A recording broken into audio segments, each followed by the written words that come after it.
El día que mi madre murió, mi padre me echó. Mi madrastra se rió y dijo, disfruta de no tener hogar. Tu mamá no te dejó nada. Pero en la lectura del testamento, el abogado hizo una pausa y dijo, hay una última cláusula. Cuando la leyó en voz alta, su sonrisa se desvaneció. Hola, mi nombre es Cole Marwick. El día que mi madre murió, mi padre no me abrazó. Me entregó un bolígrafo y dijo, firma aquí. Mi madrastra estaba detrás de él, riéndose, mientras me hacían firmar el papel que ponía fin a mi derecho de siquiera tocarle la mano una última vez. Horas más tarde, en la lectura del testamento, se inclinó y susurró, supongo que ahora te quedarás sin hogar. Pero entonces el abogado se aclaró la garganta y dijo, hay una última cláusula. Ese fue el momento en que su sonrisa finalmente desapareció. Y ahí fue donde todo comenzó a desmoronarse. El pasillo fuera de la habitación de hospital de mi madre estaba demasiado silencioso. El tipo de silencio que se siente pesado, como si esperara que alguien lo rompiera. Las luces parpadeaban, zumbando suavemente sobre las sillas de metal alineadas contra la pared. Me senté allí, con las manos entrelazadas, mirando las baldosas del suelo como si pudieran decirme algo que tuviera sentido. El último aliento de mi madre había sonado como el perdón. Y yo no estaba listo para dejarla ir. Cuando los monitores se detuvieron, pensé que el mundo también debería haberse detenido. Pero no fue así. La máquina expendedora siguió zumbando. La enfermera siguió caminando. Y la vida, de alguna manera, siguió avanzando sin ella. Las puertas dobles se abrieron de golpe. Mi padre, Gerald, entró, sus zapatos resonando contra las baldosas, secos y firmes. Sin abrazo, sin mirada de consuelo, solo una mano extendida, con la palma hacia arriba. ¿Tienes sus papeles? Parpadeé mirándolo. ¿Qué? Los formularios del seguro, el documento de alta. Dijeron que te estabas encargando de ellos. Su tono era plano. Ensayado. Tragué saliva, tratando de ordenar mis pensamientos. Papá, ella acaba de... Se ha ido. Cole, me interrumpió, ajustándose la corbata. Necesitamos ocuparnos de lo que sigue. Detrás de él, Verónica estaba de pie con su elegante vestido negro, un brazo cruzado sobre el pecho, el otro sosteniendo su teléfono. Parecía casi entretenida. Volví a mirar hacia la habitación donde yacía mi madre. La enfermera todavía estaba ajustando la sábana, metiéndola cuidadosamente bajo su barbilla. Quería un minuto más. Solo uno. ¿Puedo? Empecé. No, dijo mi padre. El personal necesita la habitación. Ese fue el momento en que lo comprendí. El duelo no nos iba a acercar. Solo me iba a mostrar quien nunca estuvo realmente allí. La enfermera se acercó con una tablilla. Lo siento mucho, señor Marwick. Solo necesitamos su firma aquí para entregar su cuerpo a la funeraria. El formulario era delgado, de aspecto inofensivo, pero bien podría haber sido un muro entre ella y yo. Dudé, con el bolígrafo temblando en mi mano. La voz de Gerald fue cortante a mi lado. Fírmalo, Cole. No hagas esto más difícil de lo que ya es. El perfume de Verónica llegó mientras se inclinaba, su voz suave, demasiado suave. Es lo que ella hubiera querido. Quería decirle que no sabía lo que mi madre hubiera querido. Ella no había pasado las noches viéndola luchar por respirar. No la había oído susurrar disculpas por cosas que no eran su culpa. Pero las palabras se atascaron en algún lugar entre mi garganta y mi pecho. Así que firmé. Ese fue el papel que mató el abrazo. Ni siquiera pude sostener la mano de mi madre una última vez. Cuando dejé el bolígrafo, la enfermera asintió educadamente y se alejó. Verónica respiró hondo, como si una actuación estuviera terminando. Mi padre se guardó el documento en el bolsillo, ya mirando su reloj. Organizaremos todo mañana, dijo, con voz cortante. Los miré a ambos, preguntándome cómo la gente podía estar en la misma habitación con la muerte y seguir pensando en horarios. Cuando me di la vuelta para irme, la enfermera me detuvo de nuevo. Quería que tuvieras esto. En su mano había un pequeño sobre azul, con los bordes gastados, mi nombre escrito con la cuidadosa caligrafía de mi madre. Lo miré durante un largo segundo. ¿Qué hay dentro?, preguntó Verónica. La enfermera sonrió débilmente. Dijo que él sabría cuándo abrirlo. Lo deslicé en el bolsillo de mi chaqueta sin decir otra palabra. Fuera lo que fuera, podía esperar. En ese momento, todo dolía demasiado como para importar. Caminamos por el pasillo, el sonido de nuestros zapatos resonando en las baldosas. Cuando llegamos al ascensor, oí a Verónica susurrarle a mi padre, su voz baja y dulce. Ya no tienes que fingir. Se acabó. Él no respondió. Solo presionó el botón. No me volví para mirarlos. Mi reflejo en las puertas de metal parecía pálido, más viejo de alguna manera. Podría haber dicho algo, exigido saber a qué se refería, pero no lo hice. Es extraño cómo el silencio puede sonar como el final del amor. Mientras las puertas del ascensor se cerraban, me dije a mí mismo que lo peor ya había pasado. Mi madre se había ido. ¿Qué podría doler más que eso? Pero el duelo tiene una forma de mentirte. Pensé que lo peor era perderla. No sabía que estaba a punto de perder también mi hogar. Llegué a la entrada de la casa justo después de las 6. El cielo tenía ese tono gris opaco y amoratado que Houston luce cuando amenaza con llover, pero nunca llega a hacerlo. Ni siquiera había sacado las llaves del contacto cuando los vi. 2 tipos con uniformes de la Marina a juego subiendo una cómoda a un camión de mudanzas. En el lateral de la caja, escrito con un marcador negro grueso, decía, dormitorio de Verónica. Frágil. Al principio, pensé que había perdido la noción del tiempo. Quizás había olvidado algo. Quizás esto no tenía relación. Pero entonces la vi a ella, a Verónica, de pie en el porche delantero como si hubiera vivido allí toda su vida. Café en una mano, teléfono en la otra, vistiendo esa bata con la que siempre se paseaba los fines de semana, como si la casa le hubiera pertenecido desde siempre. Llegas temprano, dijo con una sonrisa burlona. No te esperábamos. Salí del coche, lento y cuidadoso, como si un movimiento en falso pudiera hacer añicos lo poco que me mantenía en pie. Vivo aquí, respondí. ¿A dónde más iría? Ella levantó las cejas como si le diera lástima. No por mucho tiempo. Fue entonces cuando la puerta principal se abrió y apareció Gerald. Mi padre, todavía con sus pantalones del hospital, ahora con una carpeta de cuero bajo el brazo. No dijo una palabra al principio, solo bajó los escalones y me entregó la carpeta como si fuera la entrega de un paquete. ¿Qué es esto?, pregunté, aunque ya tenía la premonición de que lo sabía. Tu madre transfirió la propiedad hace 4 años, dijo, con la voz seca como el polvo. La escritura está a nombre de Verónica ahora. Miré los papeles, páginas de lenguaje legal y una firma que parecía la de mi madre. Fechada apenas 6 meses después de su diagnóstico, 6 meses después de que empezara a olvidar las cosas pequeñas. Tostadas quemadas, citas olvidadas, mi cumpleaños. Ni siquiera sabía lo que estaba firmando, susurré. Gerald se encogió de hombros. Confiaba en mí, y tú también deberías. Verónica dejó escapar un suave y teatral suspiro. Puedes llevarte tus cosas. Lo que queda de ellas, de todos modos. Las hemos empaquetado para ti. No podía hablar. Tenía la boca seca, como si hubiera tragado arena. Entré lentamente, esperando que esto fuera una especie de broma macabra. El pasillo parecía desconocido. Todas las fotos familiares que habían adornado las paredes habían desaparecido. El lugar sobre la chimenea donde solía colgar el retrato de mi madre, vacío, solo un tenue contorno en el polvo, como si alguien la hubiera borrado de nuestras vidas. Me di la vuelta y me dirigí a la parte trasera. Quizás habían guardado las cajas cerca del garaje. Fue entonces cuando lo vi. Su retrato apoyado contra el cubo de la basura, el marco roto, el cristal ausente. Manchas de lluvia ya habían comenzado a salpicar el lienzo. Dijo que esa pared necesitaba un nuevo comienzo, gritó Verónica desde el porche, tomando otro sorbo de su café. No la miré, no le di esa satisfacción.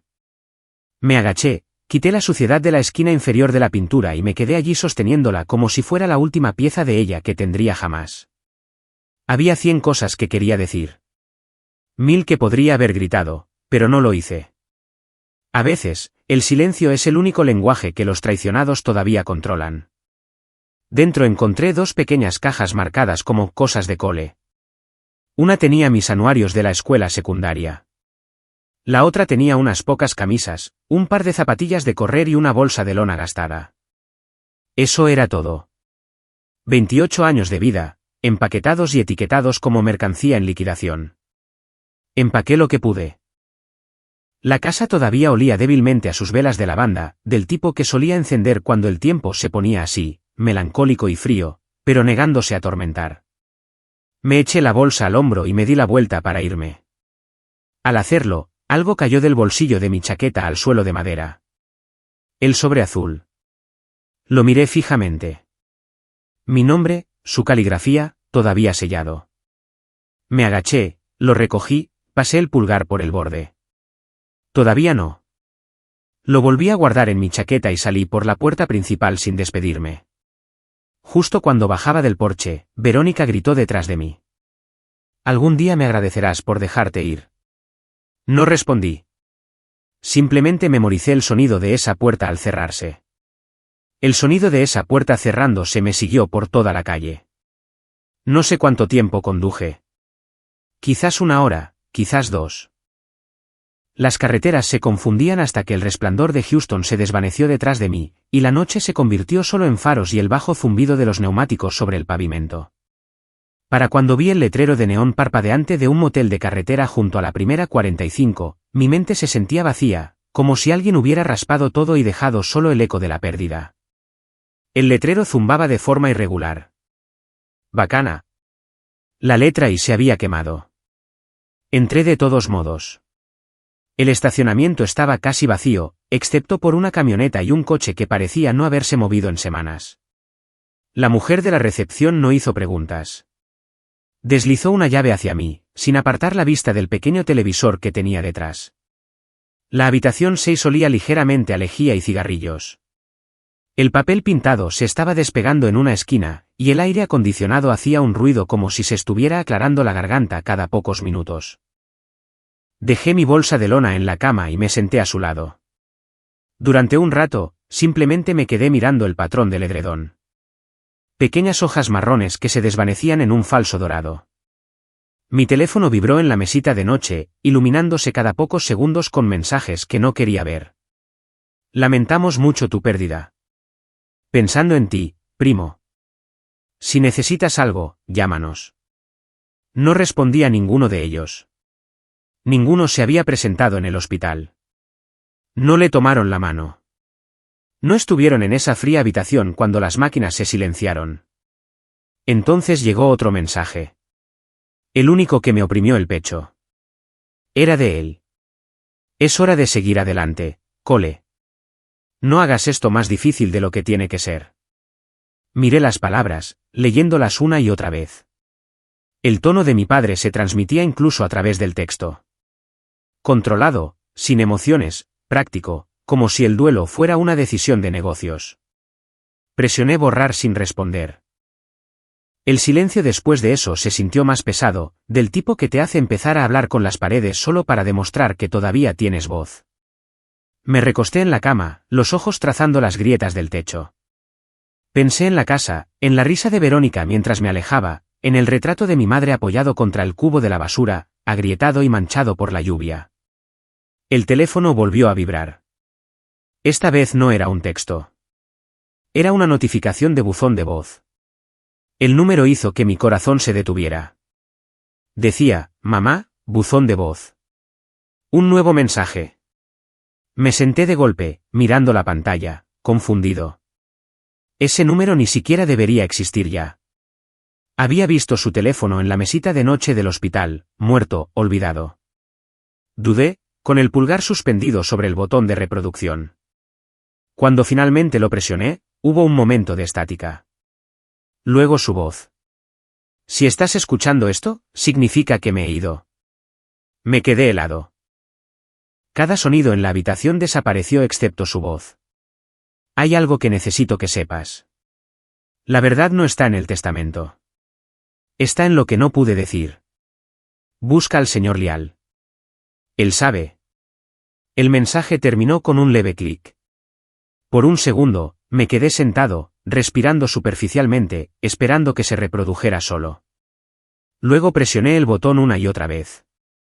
Cada vez, su voz sonaba a la vez más cercana y más lejana. Busca al señor Lial. Él sabe. Señor Lial. El nombre se sentía como un susurro de otra vida. No lo había oído desde el día de su primera estancia en el hospital. Era nuestro abogado de familia. Un anciano con manos amables y el tipo de paciencia que te hacía pensar que ya había vivido 10 vidas. Luego, meses antes de que falleciera, simplemente desapareció. ¿Se jubiló de repente?, dijeron. Sin dirección de reenvío, sin explicación. Ahora ella me decía que lo encontrara. Dejé el teléfono y me froté la cara. La luz de neón del motel se filtraba a través de las cortinas, pintándolo todo de un rosa enfermizo. El zumbido del letrero de afuera era constante ahora, como un latido con el que no podía sincronizarme. Reproduje el buzón de voz una vez más, luego lo guardé. Se sentía mal dejarlo en el éter digital, como si algo tan precioso pudiera borrarse por accidente. Sabías que esto iba a pasar, ¿verdad, mamá?, susurré. Su voz, incluso grabada, tenía la misma calma que transmitía cuando me decía, está bien, Cole. Lo resolveremos. Excepto que esta vez, ella no estaba aquí para resolverlo conmigo. Ese buzón de voz no era solo un adiós. Era un mapa, una advertencia. Tomé el cuaderno de mi bolso, arranqué una página y escribí el nombre en grandes letras de imprenta. Señor Lial. Luego lo rodeé con un círculo hasta que la tinta traspasó el papel.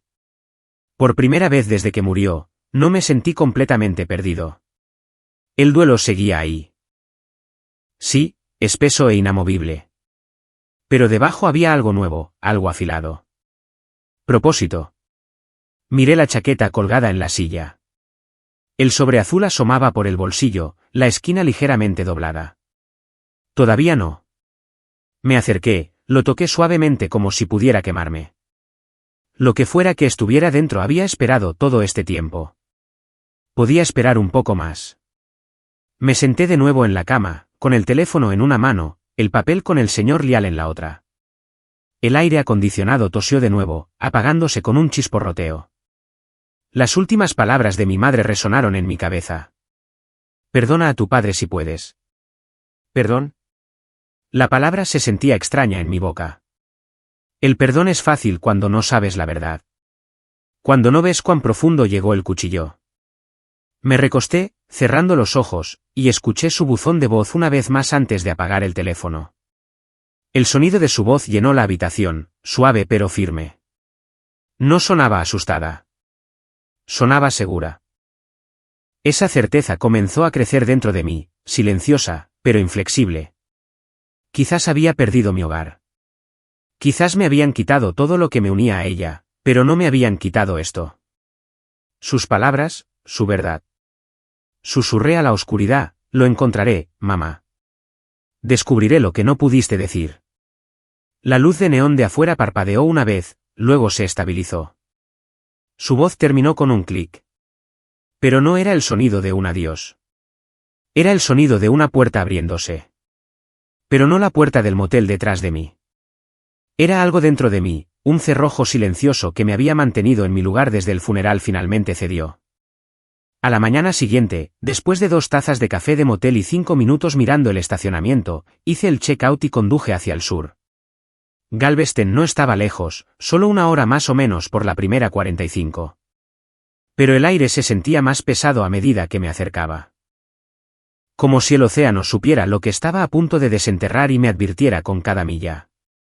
El bufete de abogados estaba escondido entre una casa de empeños que tenía Compro Oro pintado con aerosol en las ventanas y un restaurante cerrado con un viejo letrero de Pepsi balanceándose al viento. Lial y Asociados, asesoría legal, decía la placa oxidada, apenas sujeta por un tornillo. La puerta principal crujió cuando la empujé. Dentro, el aire estaba cargado de moho y algo más antiguo. El polvo cubría el mostrador de recepción. No había voces, ni teléfonos sonando, solo el débil sonido de las persianas golpeando contra las ventanas agrietadas. No estaba seguro de qué esperar. Quizás una recepcionista. Quizás un hombre con un traje gris esperando como si supiera que vendría. En cambio, una mujer apareció desde la trastienda con una caja de cartón en los brazos. Cerca de los 50, ojos cansados, pintura en sus vaqueros. ¿Estás perdido?, preguntó. Estoy buscando al señor Lial, dije, tratando de sonar casual, como si no estuviera a punto de vomitar. Ella dejó la caja lentamente. Se fue hace meses. No dijo mucho, solo que había terminado con la abogacía. Dijo que un caso se volvió demasiado personal. Me miró y luego añadió, parecía asustado. Esa palabra se quedó grabada. ¿Asustado? Rodeó el escritorio y abrió un cajón, revolviendo hasta que sacó un sobre blanco liso. Me dijo que si alguien llamado Cole pasaba, le diera esto. Mi nombre estaba garabateado en el frente con una letra temblorosa. Le di las gracias, salí y me senté en la acera, con el sobre en la mano. El viento tiraba de mis mangas, y podía oír las olas rompiendo en algún lugar a lo lejos. Dentro del sobre había una fotocopia de un documento legal, un borrador de testamento firmado por mi madre. Reconocí su firma antes de ver la fecha, 6 meses después de su diagnóstico, meses después de la versión que Geral había presentado. Mis ojos recorrieron las páginas hasta que una sola línea me dejó helado. En caso de mi fallecimiento, mi hijo Cole Marwick conservará la propiedad de la finca Marwick. Ahí estaba, la prueba. Ella quería que yo conservara la casa, el jardín que plantó, las paredes que pintó, el único lugar donde me había sentido seguro. Detrás de las páginas había una nota adhesiva, descolorida pero legible. Geral reemplazó el original antes de presentarlo. Intenté detenerlo. Se me revolvió el estómago. No era solo un robo emocional.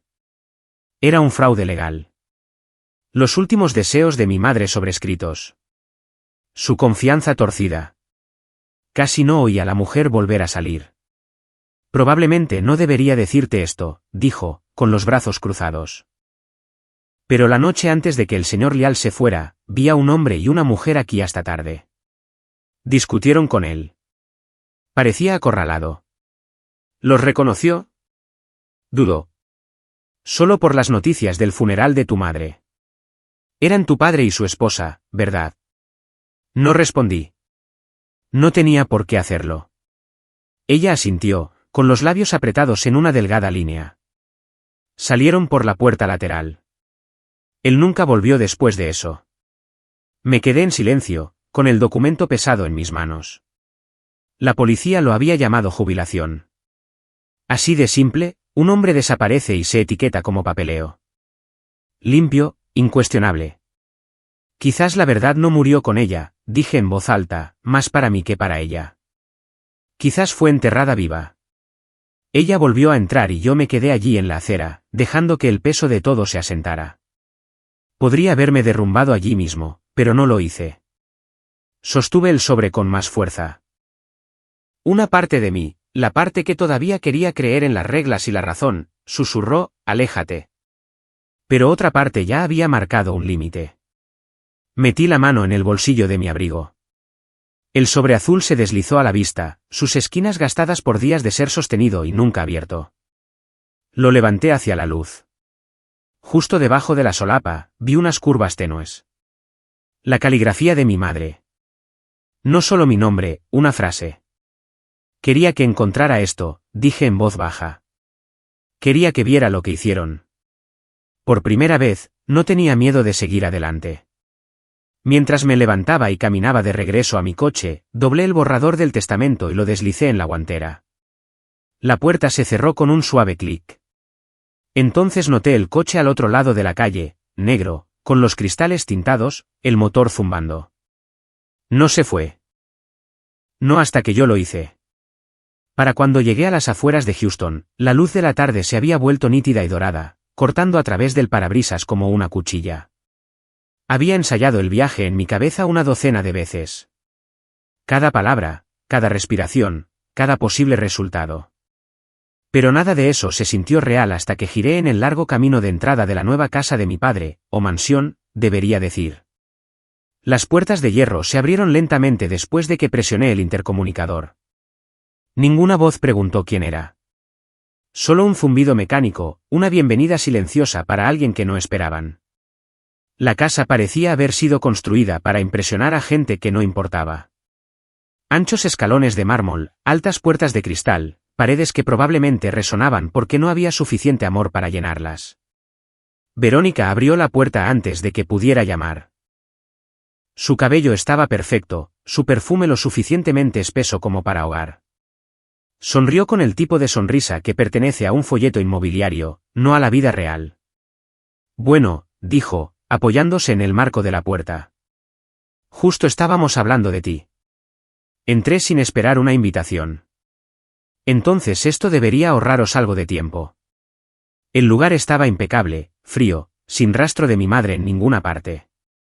Ninguna foto, ningún recuerdo, ni siquiera su jarrón favorito que una vez estuvo en la repisa de la chimenea. El silencio era del tipo caro, diseñado, intencional, sofocante. Gerald estaba sentado en un sillón de cuero cerca de la ventana, agitando whisky en un vaso como si fuera parte de su mano. «Pareces cansado», dijo. «¿Un viaje largo?» «No lo suficiente», dije, dejando el sobre en la mesa de cristal entre nosotros. La copia del borrador del testamento dentro se sentía más pesada de lo que debería. No lo alcanzó, solo me miró, tan tranquilo como un hombre sin conciencia que le perturbe. «¿Qué es esto?», preguntó. «Dímelo tú», dije. «Falsificaste su firma, ¿verdad?» Sus ojos no parpadearon. «Siempre tuviste la imaginación de tu madre». Verónica rió suavemente. «O quizás», dijo, rodeando mi silla. «Simplemente no puedes aceptar que no te amaba lo suficiente como para dejarte algo». Me volví para mirarla. No dije una palabra. No tenía por qué hacerlo. A veces, el silencio lo dice todo. Por un momento, nadie se movió. El reloj de la pared hacía un tic-tac demasiado fuerte. Los latidos de mi corazón lo igualaban. Entonces algo dentro de mí se resquebrajó. No exactamente ira, algo más antiguo que eso. Vi destellos. Mi madre llorando en silencio en la mesa de la cocina. La voz de mi padre, baja pero cortante. La palabra desperdicio lanzada como una maldición. Él nunca gritaba donde la gente pudiera oír. Solo en casa. Solo cuando podía ganar. Le hiciste esto antes de que muriera, dije en voz baja. La destrozaste hasta que firmó cualquier cosa que le pusiste delante. Gerald exhaló por la nariz como si estuviera decepcionado con mi actuación. No tienes pruebas, dijo. Y no tienes ni idea de lo que estás hablando. Me incliné hacia adelante. ¿Tengo suficiente y sabes qué más tengo? Una copia que firmó más tarde. La real. Eso captó su atención. El vaso en su mano se detuvo. Miró a Verónica, y por primera vez, algo parecido al miedo parpadeó detrás de sus ojos.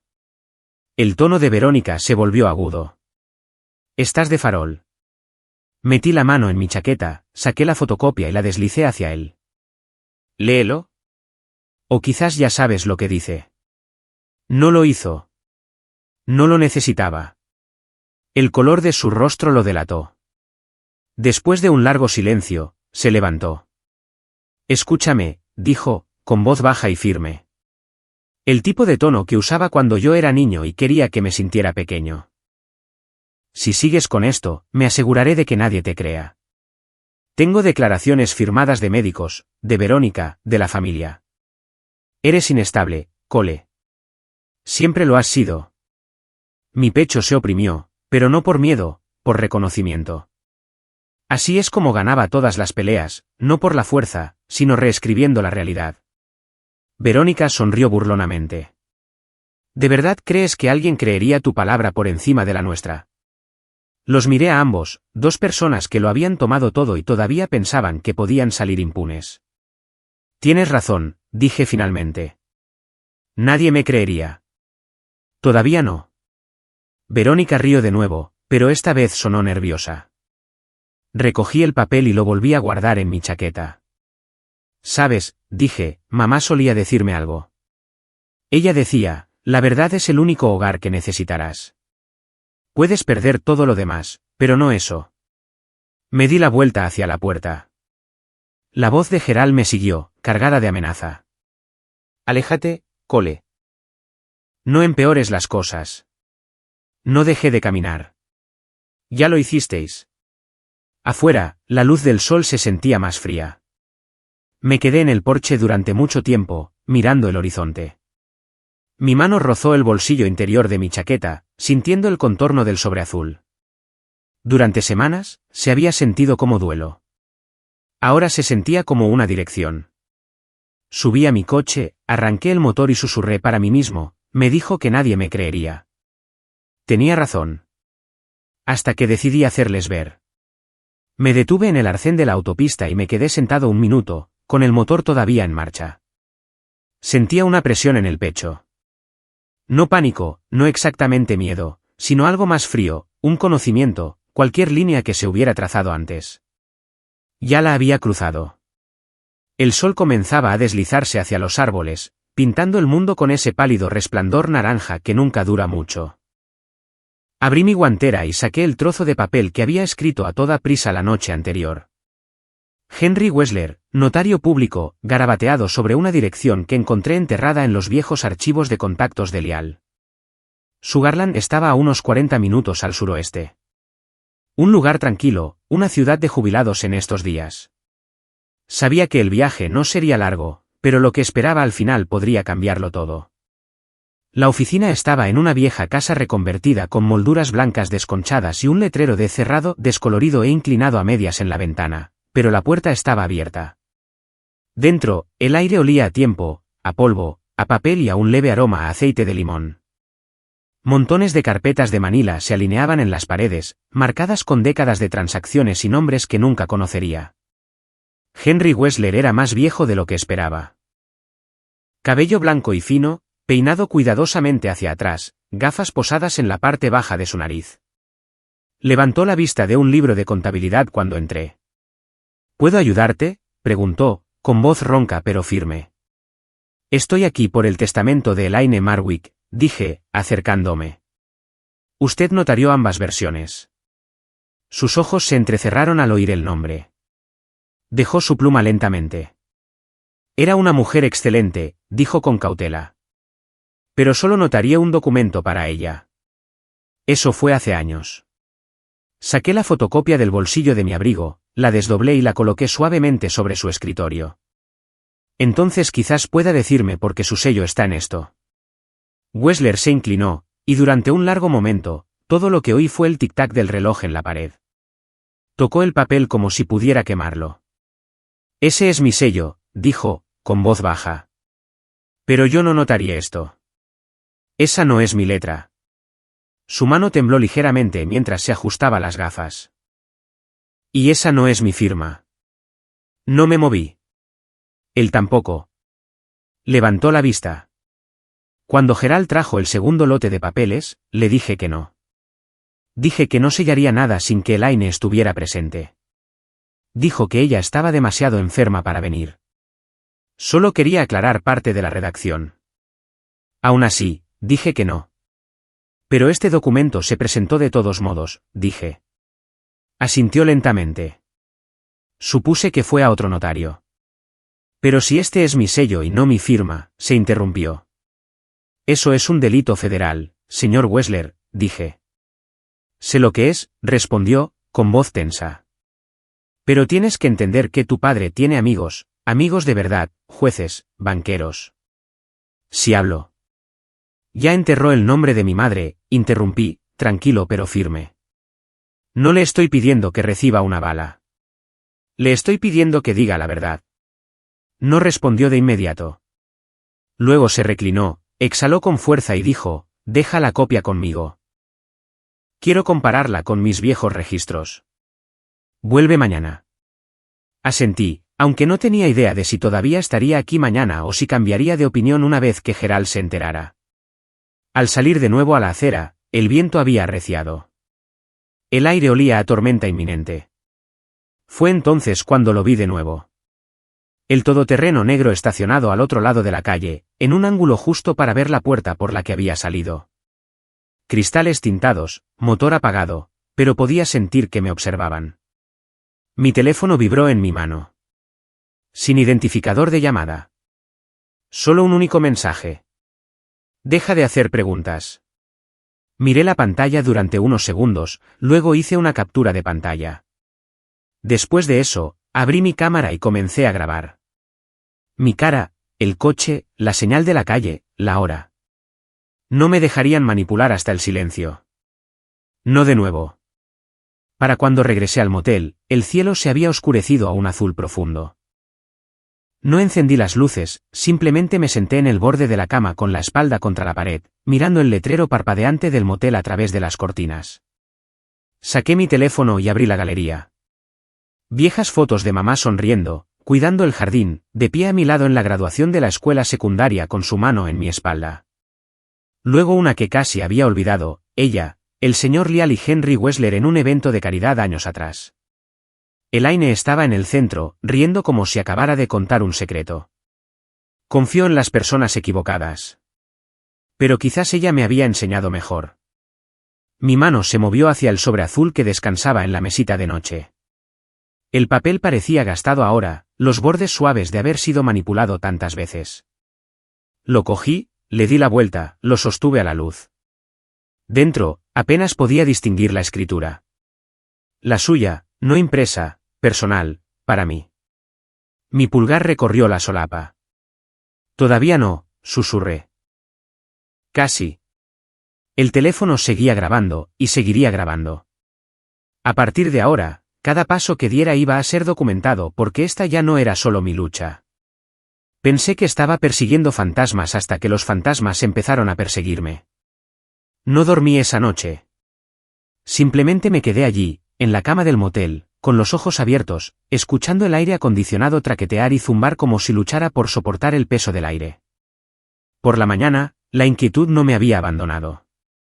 Se había convertido en algo más afilado. Enfocado. Empaqué mi bolso y hice el check-out antes de que el sol hubiera salido por completo. Las carreteras estaban resbaladizas por la lluvia de la noche anterior, pero los cielos se habían vuelto pálidos de nuevo, como si fingieran que no había pasado nada. Fue un viaje de 2 horas hacia el este hasta Beaumont. La casa de Clara estaba justo después de un bosquecillo de robles, escondida en un rincón tranquilo de la ciudad que no había cambiado mucho en 30 años. La recordé al instante. El columpio amarillo del porche. Las campanas de viento que tintineaban incluso cuando el aire estaba quieto. Cuando salí del coche, el olor a tierra húmeda y magnolia se aferraba a todo. Abrió la puerta antes de que pudiera llamar. Ya era hora, dijo, con voz suave pero quebrada por el tiempo. Sus ojos se llenaron de lágrimas en el momento en que me vio. Te pareces a tu madre cuando estaba enfadada. Todo hombros tensos y sin dormir. Di un paso adelante, antes de que pudiera decir algo, me rodeó con sus brazos. Fue la primera vez en días que no sentí que me estaban cazando. Entra, cariño, susurró. Me dijo que vendrías. La casa olía a manzanilla y libros viejos.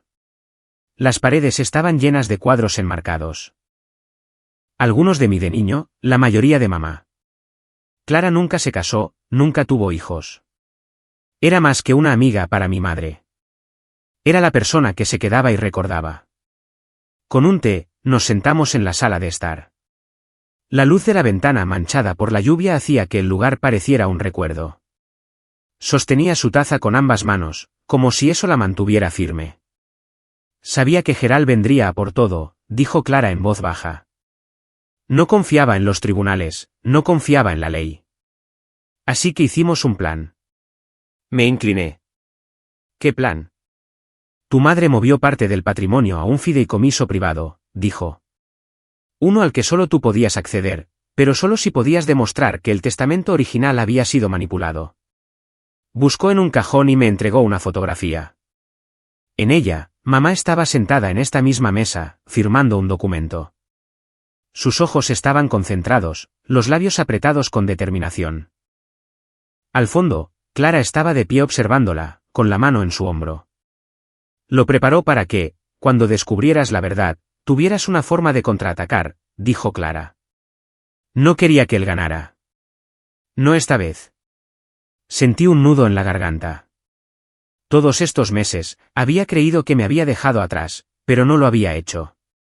Estaba luchando por mí incluso después de su último aliento. Miré el sobre azul, todavía guardado en el bolsillo de mi abrigo. Su peso había cambiado. Ya no era solo duelo. Era estrategia. Dejó instrucciones en ese sobre, dijo Clara, asintiendo. Nunca hablamos de cuáles eran, solo que cuando llegara el momento, lo sabrías. Mi mano se movió sobre el borde de la mesa, buscando apoyo. No estoy seguro de que me asusta más, abrirlo o lo que suceda después. Clara se reclinó, su rostro se suavizó. Elaine conocía el precio de la verdad, pero lo pagó de todos modos. La pregunta es, ¿lo harás tú? Antes de que pudiera responder, Clara se levantó y caminó hacia el pasillo. Regresó sosteniendo una pequeña caja de costura de lata, del tipo que encontrarías en el armario de tu abuela. Nunca la abrí, dijo, colocándola frente a mí. Lial me la dio la noche antes de desaparecer. Me dijo que te la diera cuando vinieras a preguntar. Mi corazón golpeó contra mis costillas. Abrí la caja lentamente. Dentro, debajo de carretes de hilo y agujas descoloridas, había una memoria USB, sin marcar, de aspecto inocente. La conecté a mi portátil.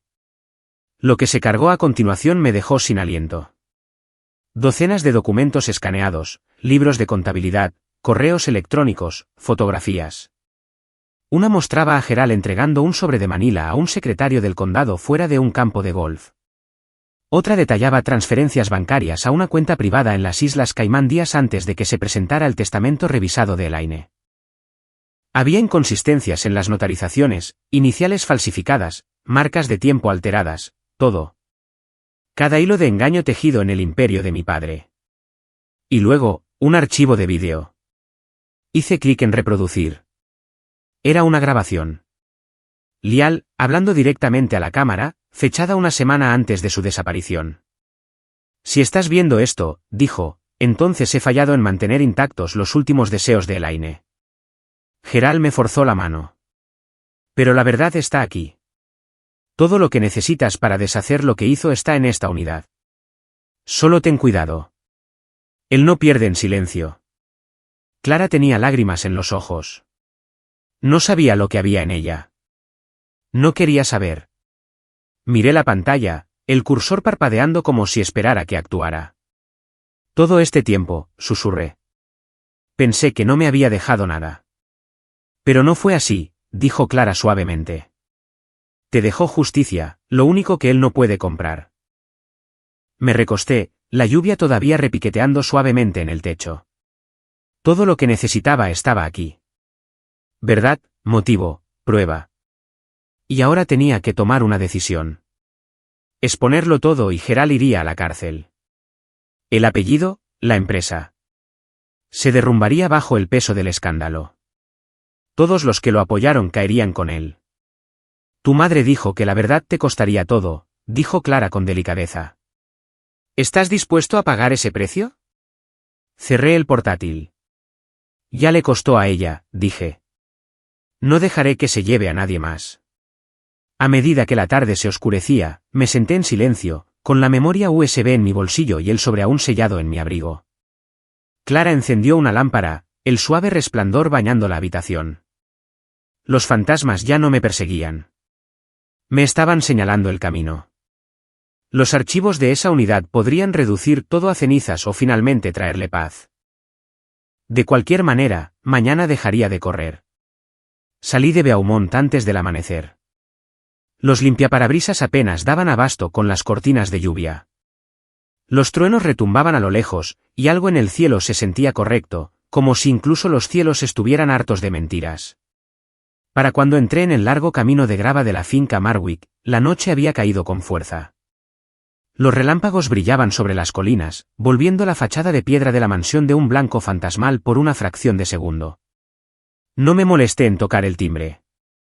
Empujé la puerta principal con el hombro, empapado hasta los huesos, aferrando una carpeta de Manila en una mano y el sobre azul en la otra. Dentro, risas. Gerald estaba a mitad de una frase, entreteniendo a un puñado de hombres con trajes a medida y a una mujer con perlas que reía como si le pagaran por cada nota. Las copas de vino tintineaban, la chimenea crepitaba, y por un momento me pregunté si siquiera se habían dado cuenta de la tormenta de afuera.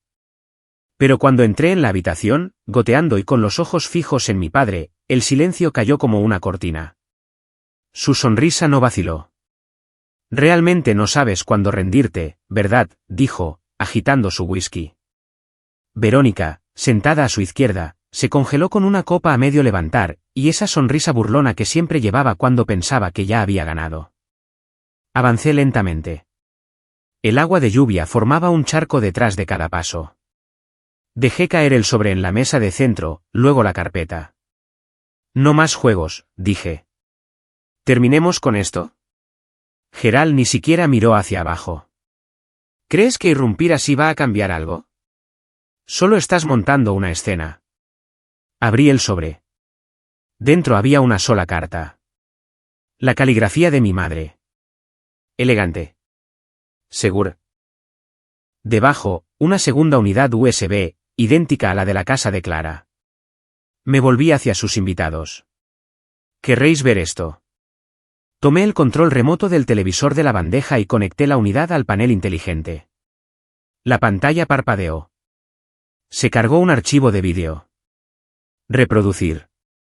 Y allí estaba ella. Elaine Marwick, mi madre, sentada en una larga mesa en una modesta oficina, flanqueada por el señor Lyall y Henry Wessler. La fecha en la esquina indicaba 6 días después de la versión que Gerald presentó. Su voz se escuchó a través de los altavoces. Calma, deliberada. Este es mi último testamento y voluntad, dijo. Estoy en mi sano juicio y no bajo coacción. Se podría haber oído caer un alfiler. Me volví lentamente para enfrentarlos. La falsificación es algo curioso, papá. Siempre deja huellas dactilares. Gerald se levantó de un salto. Ese vídeo es falso. Se abalanzó hacia la pantalla, pero Verónica le sujetó la manga. Gerald, no lo hagas, dijo en voz baja, temblando. No me inmuté. Los sellos notariales coinciden con el registro de Wessler, y Lyall lo respaldó antes de desaparecer. Me señaló. ¿Crees que esto te convierte en un héroe? Acabas de destruir a tu propia familia. No, dije, acercándome a él. Tú hiciste eso el día que convertiste una mentira en tu legado. La voz de Verónica se quebró. No fue solo él. La sala se volvió hacia ella. Yo ayudé. Tartamudeó, sus ojos moviéndose hacia los invitados. Me dijo que solo se trataba de arreglar el papeleo. No sabía que llegaría tan lejos. Gerald se volvió hacia ella como una serpiente enroscada. ¿Idiota? Pero era demasiado tarde. Los inversores, sus amigos, comenzaron a retroceder. Uno susurró a su teléfono.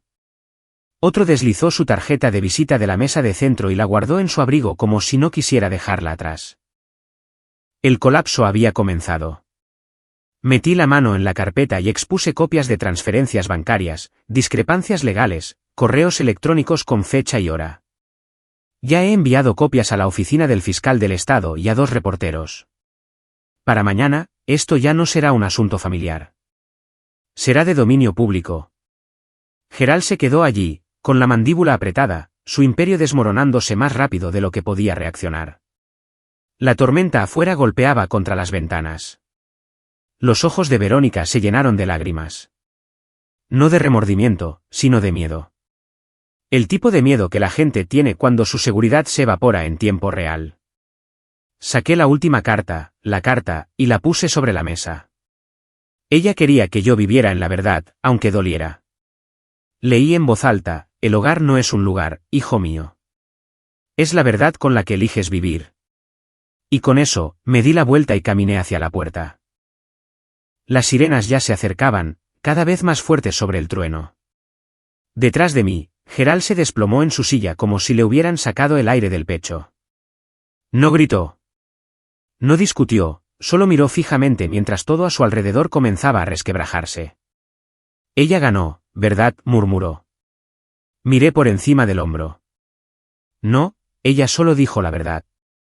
Cuando la sirena se detuvo, no me sentí victorioso, solo libre. Y de alguna manera, eso fue suficiente. La tormenta pasó en algún momento después de la medianoche. No dormí mucho, pero esta vez no era inquietud. Era claridad. Cuando la luz de la mañana se filtró a través de las persianas del motel, cálida y quieta, finalmente sentí que el polvo se había asentado. No solo en los archivos judiciales o en los secretos familiares, sino dentro de mí. A las 9 de la mañana, estaba sentado en la misma oficina legal donde una vez me habían dicho que me había quedado sin nada. Es curioso cómo el tiempo reescribe las cosas. La señora Hayes, una mujer tranquila y eficiente de unos 50 años, me ofreció un suave asentimiento cuando entré. Clara se sentó a mi lado, con las manos pulcramente cruzadas sobre su bolso. Parecía cansada pero en paz. Aprecio que ambos hayan venido, comenzó la señora Hayes, deslizando un sobresellado sobre el escritorio. Este es el testamento oficialmente autenticado de Elaine Marwick. Verificado a través de la cadena de custodia, los registros notariales y ahora la confirmación pública. Mis dedos se cernieron sobre el sello. Miré a Clara, quien asintió. Lo abrí. Leí en voz alta, con calma y firmeza. A mi esposo, Gerald, le dejo mi silencio. A mi hijo, Cole, le dejo la verdad y todo lo que lleva mi nombre. Sin fanfarria, sin rencor, solo la verdad. La señora Hayes continuó. El patrimonio, la fundación, todas las propiedades, cada uno de los activos a nombre de Elaine. Ahora son suyos. Me recosté, respirando superficialmente. Pero ella no había terminado. Hay una pieza más, dijo, alcanzando un pequeño control remoto negro. Una pantalla se iluminó detrás de ella. Y entonces allí estaba, mi madre. Estaba sentada en el jardín, con el pelo recogido, un pañuelo alrededor del cuello que no había visto desde que era adolescente. Cole, comenzó suavemente. Si estás escuchando esto, significa que las mentiras ganaron por un tiempo. Pero sabía que encontrarías tu camino. Siempre lo hacías. Sonrió. No una sonrisa dramática, solo su sonrisa, del tipo que solía calmarme después de rasparme las rodillas o perder un partido de béisbol. No quería que lucharas por dinero. Quería que lucharas por la verdad. Deja que lo que construí se convierta en un refugio para otros, no en un monumento al orgullo. La pantalla se oscureció. Clara se acercó y me puso algo en la palma de la mano. La misma fotografía que me había mostrado en su casa. Mi madre firmando el testamento real. Lial a su lado. Wessler observando cuidadosamente. Todos parecían tan seguros. Creo que ella sabía, dijo Clara en voz baja. Lo difícil que sería para ti creer que había pensado con tanta antelación. Pero lo hizo. Tragué saliva. Durante años, me dije a mí mismo que había sido olvidado, que me había abandonado con su silencio. Pero sentado aquí, rodeado de pruebas, lo vi claramente. Su silencio no fue negligencia. Fue estrategia. Me dio espacio para que pudiera convertirme en el tipo de hombre que se ganaría la verdad. Miré a la señora Hayes. Me gustaría convertir el patrimonio, dije lentamente, en un fideicomiso benéfico para padres solteros, sobrevivientes de abuso doméstico. En su nombre. Ella parpadeó. Ese es un cambio significativo. Lo sé, respondí. Pero es lo que ella pidió. No en términos legales, en espíritu. Ella asintió. Entonces comencemos. La noticia de la acusación de Gerald se conoció esa tarde. Fraude, falsificación, obstrucción. La prensa no se contuvo. Su rostro en todos los medios locales. No como el gigante de los negocios, sino como el hombre que defraudó los últimos deseos de su propia esposa. Verónica se había ido. Abandonó el país. Lo último que se supo. Sin despedidas, sin comunicado de prensa, simplemente desapareció. Pasaron las semanas. Y una mañana, visité el centro de detención. Parecía más delgado, menos pulcro, su cabello más gris, el traje cambiado por un uniforme beige del Estado. Pero fueron sus ojos los que me impactaron, no enojados, no avergonzados, vacíos. ¿Viniste a regodearte?, preguntó, su voz un susurro. No. Acerqué una silla, me senté. El silencio se mantuvo un rato antes de que él lo rompiera. Eres igual que ella, susurró. No me inmuté. Esa es la primera cosa verdadera que has dicho en años. No volvimos a hablar después de eso. Más tarde ese día, de vuelta en la oficina del abogado, empaqué los documentos restantes. Mientras guardaba mi cartera en el abrigo, algo se enganchó. El sobre azul, todavía doblado. Ahora vacío. Lo sostuve entre mis dedos por un momento. Alguna vez había contenido el peso de todo lo que no sabía. Ahora no contenía nada, pero significaba todo. Lo guardé, no porque lo necesitara, sino porque nunca quise olvidar. La verdad no llega. Luchas por ella. La proteges. Al salir, el sol de Houston me recibió, cálido, constante, honesto. Ella no me dejó la casa. Me dejó un hogar.